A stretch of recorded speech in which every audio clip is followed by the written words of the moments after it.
السلام عليكم إخوان، نتمنى كاملين تكونوا بخير وعلى خير وفي صحة جيدة إن شاء الله.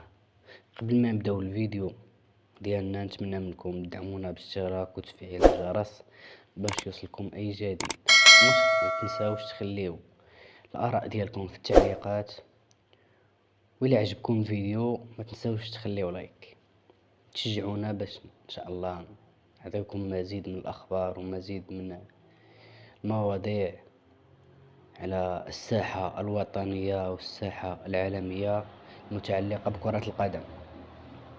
كما كتعرفوا الإخوان وكما أشرت ليه في الفيديو السابق أن الجزائر على أبواب من احتضان كأس إفريقيا المحلية شان للترويج للملف ديالها اللي قدمته ديال كأس إفريقيا 2025. ردود الأفعال اللي تلقتها الجزائر والاتحاد الإفريقي بشأن هذه المنافسة، كان أول الواصلين هو منتخب الموزمبيق اللي قدم واحد الشكوى للاتحاد الإفريقي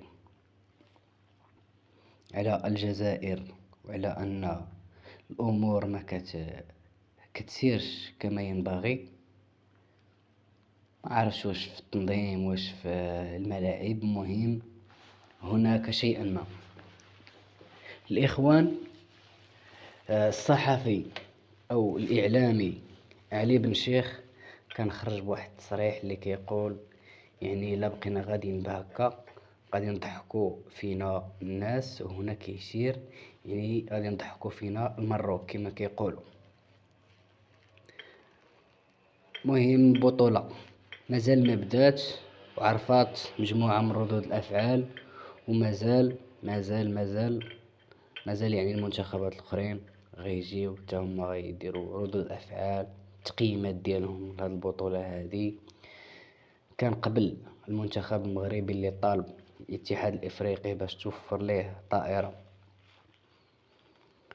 طائرة من الرباط إلى قسنطينة حيث سيلعب المنتخب المغربي. واليوم شفنا أول الواصلين اللي هو منتخب موزمبيق اللي كيقوم كذلك بردود أفعال حول هذا البلد المنظم. مهم الإخوان حتى لهنا وصلنا لنهاية الفيديو.